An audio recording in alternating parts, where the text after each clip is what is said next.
Je, ugonjwa wa presha au shinikizo la damu huwapata watu wazima au watu wenye umri mkubwa pekee? Hapana. Kwa nini? Hata vijana nyakati za sasa wanapata ugonjwa wa shinikizo la damu na magonjwa ya moyo. Hii ni kwa sababu ya utandawazi wa madoido ya mapishi ambayo tunakula kila siku.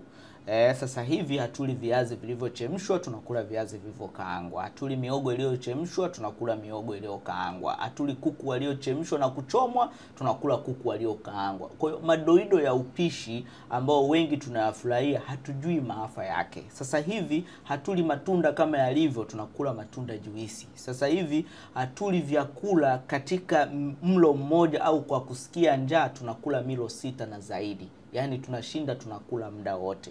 Achana na hayo sasa, njoo kwenye maisha mengine ya anasa. Umenielewa? Unywaji wa pombe, uvutaji wa sigara, uvutaji wa shisha, madawa ya kulevya.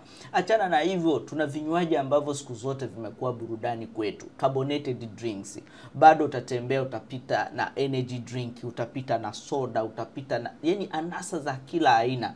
Vitu hivyo ni changamoto sana. Lakini kingine hatuna muda hata wa mazoezi wa kusema kwamba sasa tujikinge na haya maisha ambayo tumekuwa tukiyaishi. Yote hayo kwa pamoja yanafanya watu wengi wanaugua magonjwa ya moyo katika umri mdogo. Sasa hivi ni kawaida kusikia mwanamke anaenda kujifungua presha imepanda anapokuwa yuko leba. Hii ni kwa sababu ya unabeba mimba ukiwa tayari ndani we ni mgonjwa.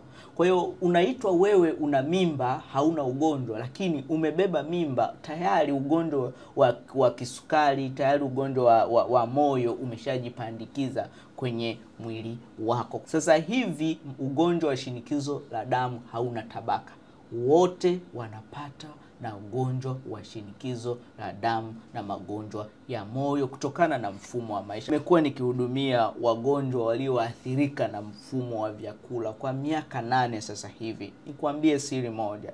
Yaani hata katika wagonjwa 10 ambao ninawahudumia, unaweza kukuta zaidi ya nusu ya wale ndio wahudumia kwa siku ni vijana ambao wana matatizo ya moyo, ni vijana ambao wana matatizo ya shinikizo la damu na uzito mkubwa. Wanakuja kwa ajili ya kushauriwa namna ya kula kiusahihi na wote wako chini ya miaka 35.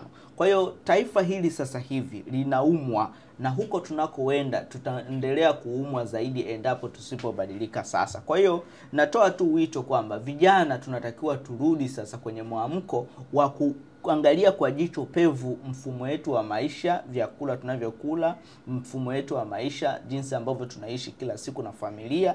Lengo ni kujikinga na